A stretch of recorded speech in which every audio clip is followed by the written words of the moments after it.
You know, you and I have been to a lot of wineries in our life, but I have to tell you, not only is this one of the most beautiful ones, but it's the most beautiful Northwest winery I've ever been to.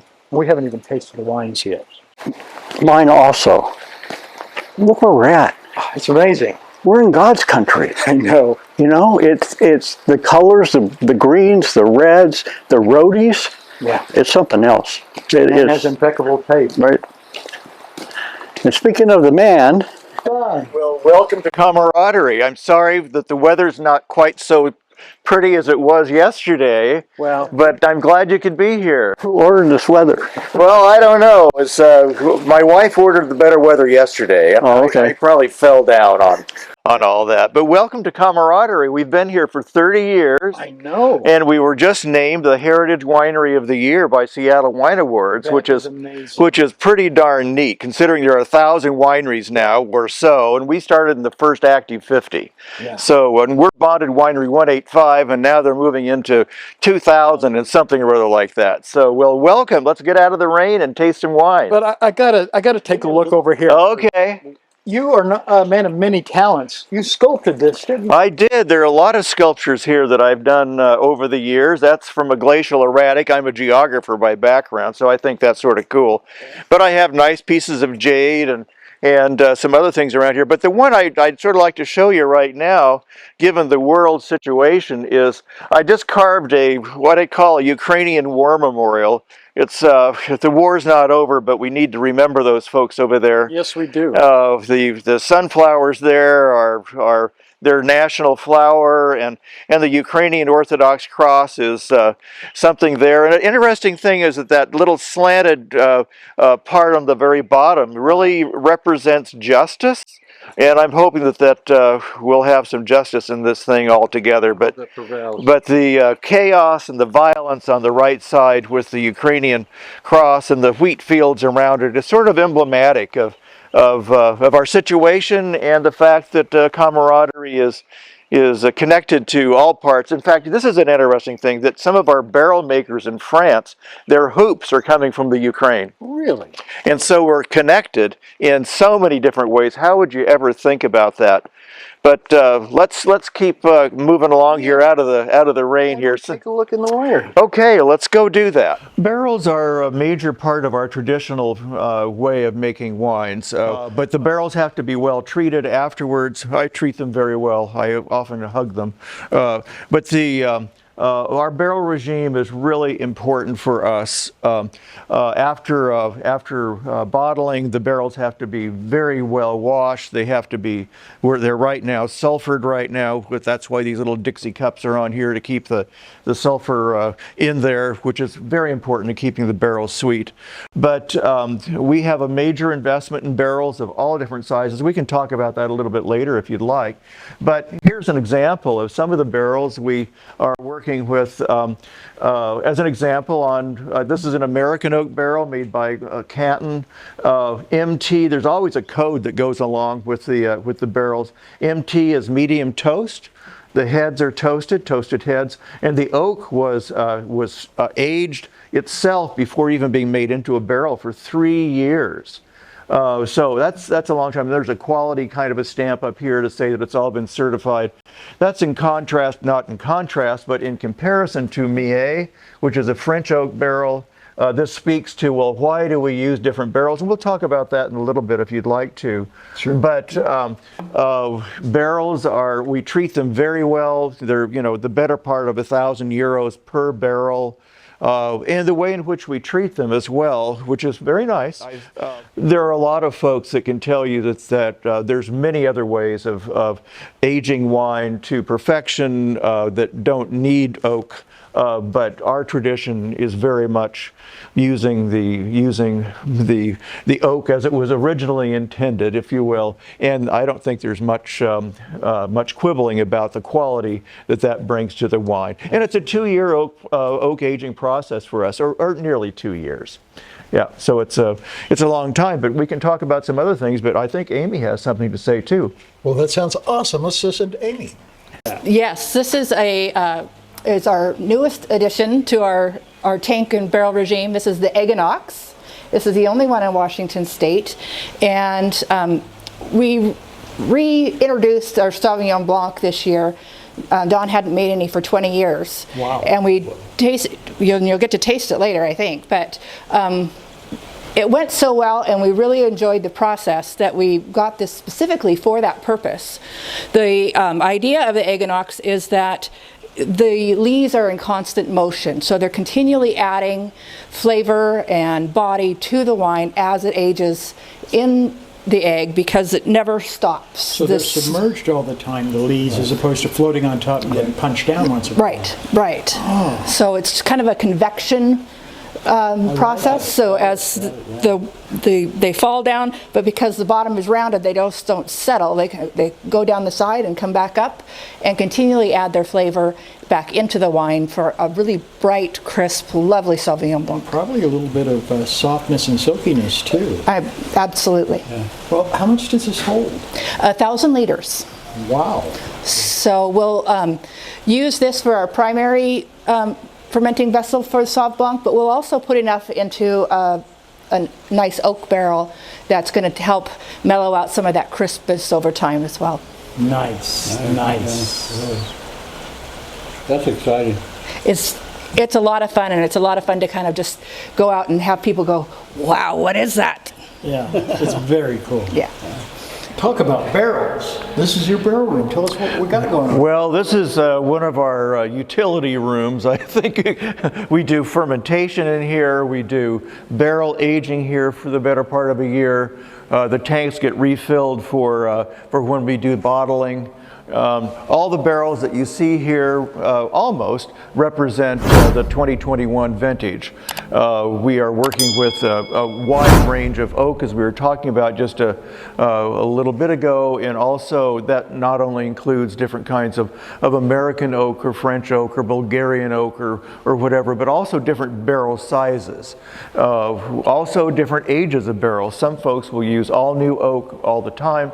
And our particular preference, again, is to have that oak be there as a frame for the picture and not an oak carving opportunity. Not that people using brand new oak all the time do that. There are some examples, wonderful examples in which that's not the case.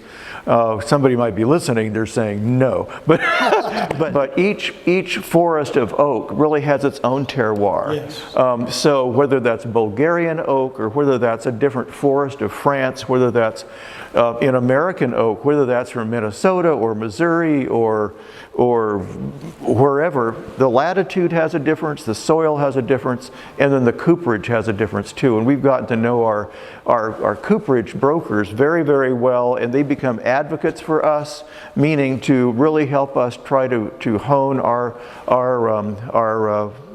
style. My favorite part. You mean Vicki? Yes, I was about to say that. Vicki is wonderful. You picked well, or she picked well. Well, it's just more her, yeah. When I first met you and Vicki, I just thought, what nice people, we gotta get, and then I found out about your wine. I've heard about your project by James. He goes, what are you guys going to do next? And I go, I don't know. He goes, there's a really good winery in Port Angeles. And I said, well, we'll look it up. Well, I'm glad that worked, and without Vicki, there is no winery. I do the work, and Amy and I do the work, and out there doing a lot of things. But without her, without the all the kind of things that keep the back room going, with all the regulations and with all the taxes and with the business aspect, without Vicki, there is no winery. So it's nice that she can be here to taste these wines with us, because she's a major part of the tasting panel whenever we do something. The hard part of the job. Like I said, one of my favorite parts. Well, what do we have here? Taste. Well, while I'm opening this up, the room that we're in here we call the Ridge Room, and I think when people come and enjoy it during the summertime, the doors go up and the gardens are beautiful. All the wood in here is from this property, milled on this property. This table is beautiful. And yeah, this is only a third of the entire plank that was milled just about a mile from here. So that's amazing. The first thing that we're going to be tasting here is Sauvignon Blanc. It's the first time we've made it in about 20 years.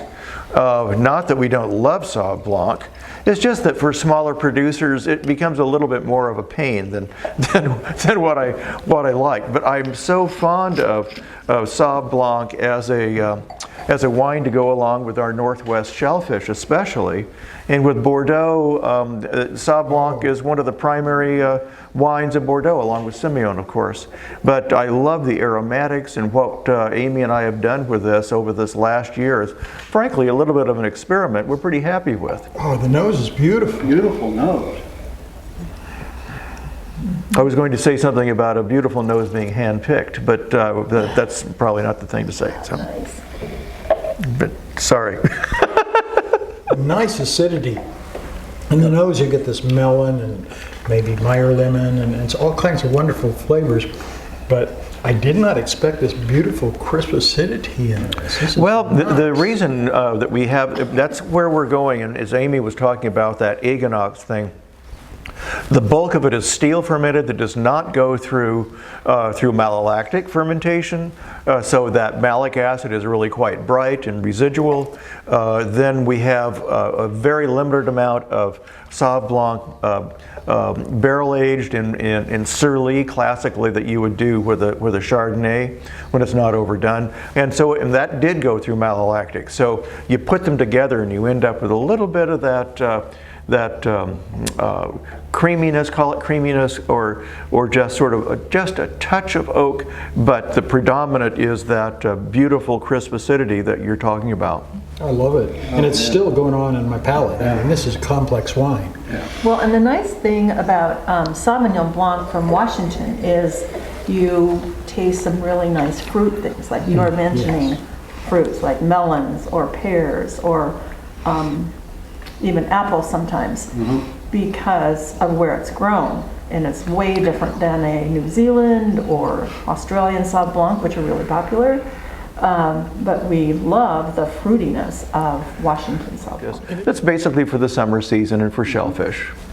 You know, we have such beautiful shellfish here, incredible numbers of oysters and clams, and Crab. I mean, I love Dungeness crab. Oof. That's pretty hard to move on from, isn't it? If I didn't know you better, I'd say we're starting with the best wine you make, but I don't think we are. I don't. The best white wine you make. Well, it's not that either. You haven't had the Pinot Gris, but this is pretty good. This is the newest. This is the newest. This is the newest.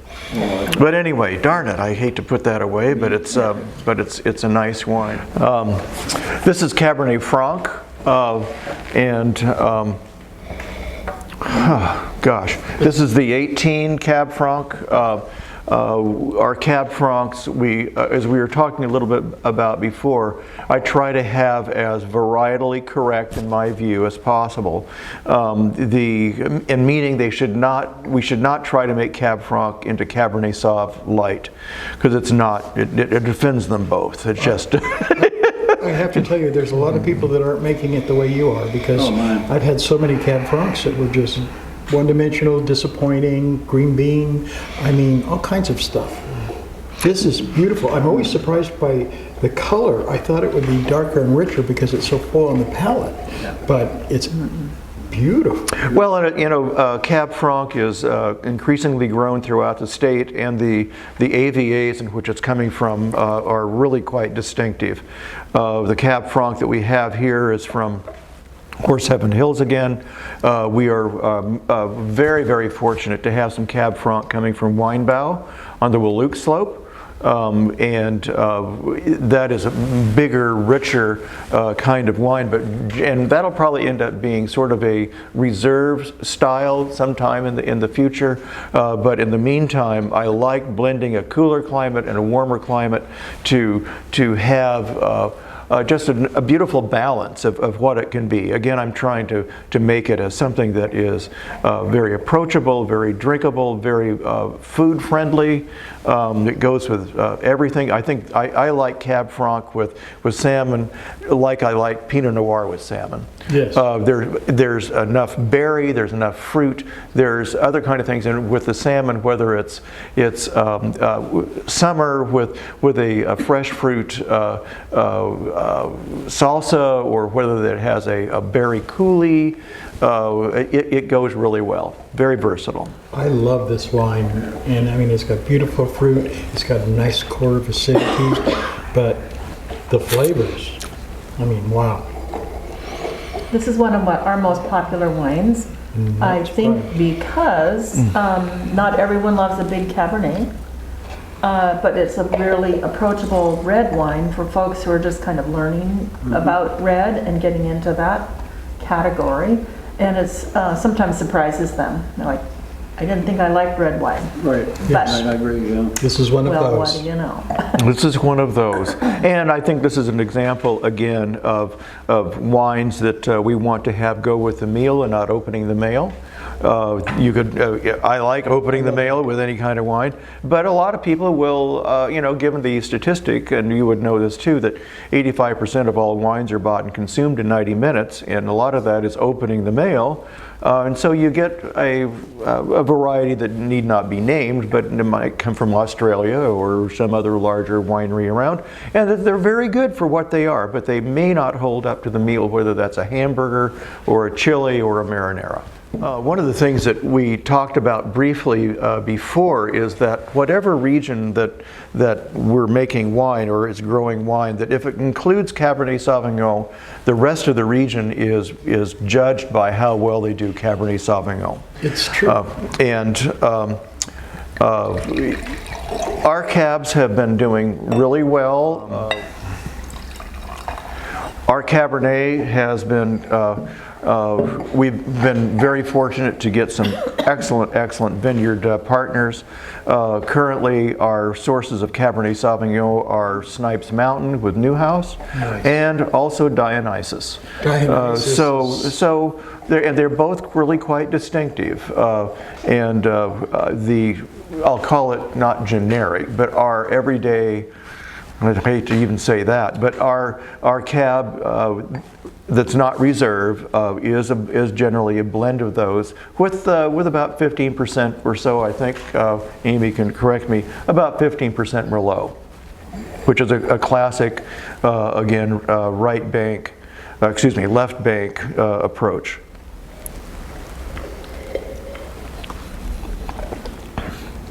Vicki, what awards did this one get? This is a double gold platinum. And it's the 15. This is a good example too of wines that age well. If they're made Yes. with good structure to go with a meal, they tend to age very well. And this is 2015, so we're, I don't know, 6 years out, something like that. And the general rule of thumb, 3 to 5 years for a quality wine out from the vintage date is a good time for enjoying wine. Quality We wines. found too that ours will go beyond that. I mean, 10 years Oh, I have no is, doubt. This is pretty regular, and we're winning some Diamonds of the Decade, which Seattle Wine Awards does a competition that you have to have, the wine has to be 10 years old of that year's competition. And we consistently win awards in the Diamond of the Decade, and their intent was to just do a little barometer of how Washington wines are aging and how they taste 10 years later. So we're delighted that we continually win something in that category because they're delicious still. And there's Well- not a hint of brown or discoloration No, in this. none It's just- whatsoever. This is going to continue to age really well. I imagine this will go another 15 years. Well, I don't know. I don't know if I'll be around to find out. But that is Put that in your cellar. that is classic Washington State cab. Lots of berry, lots of, call it bramble, whatever you want to do there. But cherry, this is a good example of a wine with significant structure, and it's what a cab should be, I think.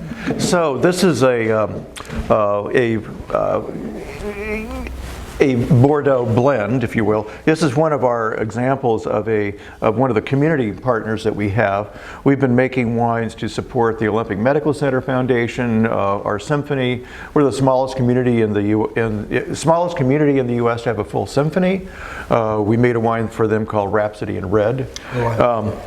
This is for the Audubon Society, Audubon Center. River Center. Thank you. Vicki needs to correct me on that. Changed the name. They did. So it's called Seven Swallows, which is a little bit of a double entendre. But it's original artwork. It's going to help them complete the center. And as it says here, the wine is made for area residents and migratory visitors as well. That's a bird term. It's Cabernet Sauvignon, Merlot, Cab Franc in predominance. And instead of calling it a Bordeaux, I call it a Bordeaux. And as it says here, it's for your full enjoyment and as you birdwatch on your favorite perch. So it's good to have a bit of whimsy going along with wine tasting and enjoyment too. But it's a lovely drinking wine and a good example of a sort of a little bit more of a right bank approach to Bordeaux. What vintage is that? 2019? And blends are pretty popular right now. So The winemaker's art is really the art of blending. It is.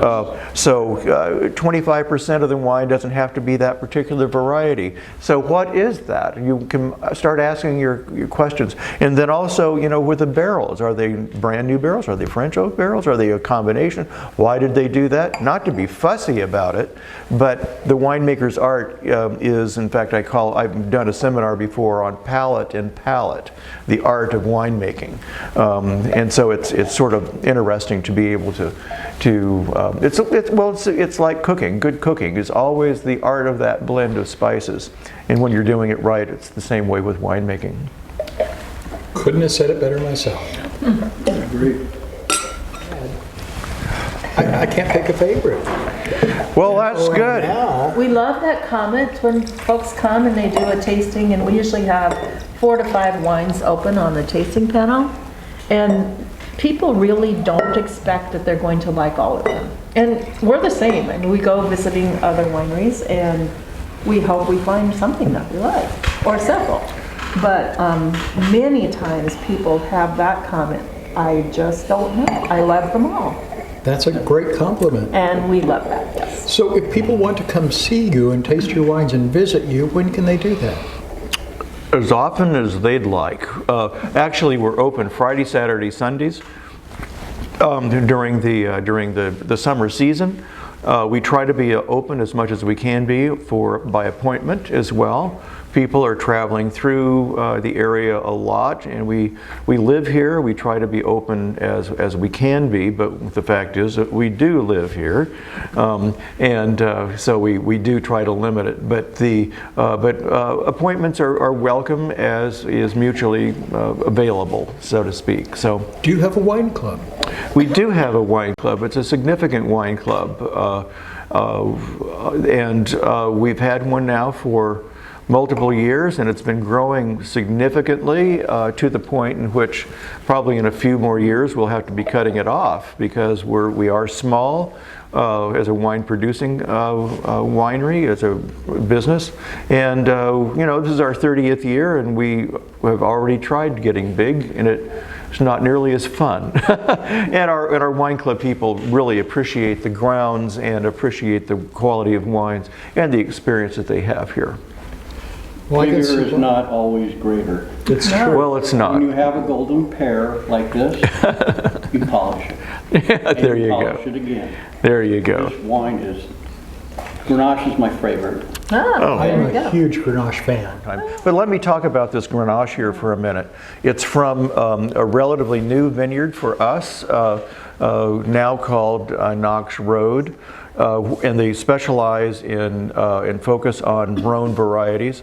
About this wine specifically, we entered it into the Jefferson Cup invitational competition that's run by Doug Frost. And Doug Frost calls that competition the Olympics of wine competition. So instead of, as an example, with the San Francisco International, which is a very good competition, but there's going to be the better part of 3,000 entries. There's going to be about 800 entries from all across the country in all different kinds of the state and everything. And all invited. And all invited as an invitational.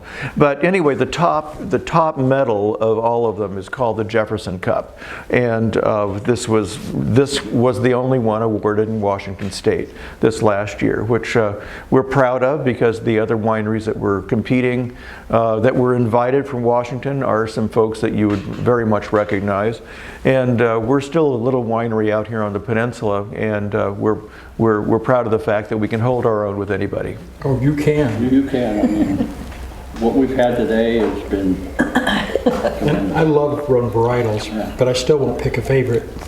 Well, yeah. Well, we're not done. We have one more to go. One more to go. The last wine that we have for you, and we have other ones, of course, but we all have other things to do and remain upright. But this is Dolcetto. I like Dolcetto. And it means the little sweet one. But let me tell you, this wine is. Why is that? It's coming out so slowly. I don't know why. It's dribbling. Yeah, that's interesting. Oh well.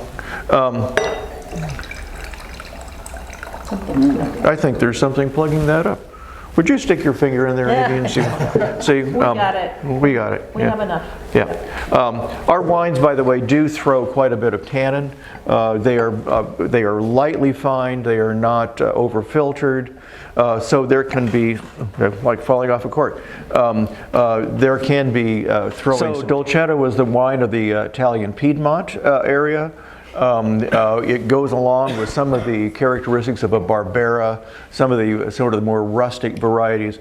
But in Washington, again, to have the fruit and finesse that can come from this, it's from a cool location, Crawford Family Vineyard near Prosser. I like for spicier varieties to have them come from a cooler site. This is a good example of that.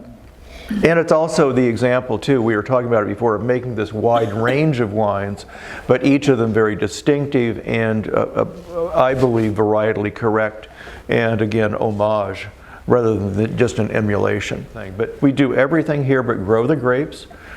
People ask why we're here in Port Angeles, and part of that is the combination of fulfilling a dream, but that started actually in the 80s. But the other part is that I had a good day job here, and you keep a good day job to get a winery going. But the weather here is, and the humidity here is very moderate. It's a great place for making wine. It is a beautiful place to live. It's a beautiful place to make wine.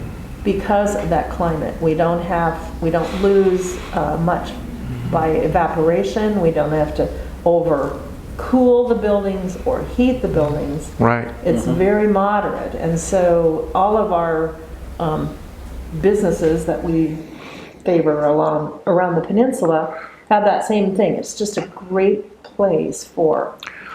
Well, it's a great place for you guys. So to just as a sort of a conclusion, is that our motto is the best things in life are meant to be shared, and why don't we toast that as our ending time together for now? The best things in life are meant to be shared.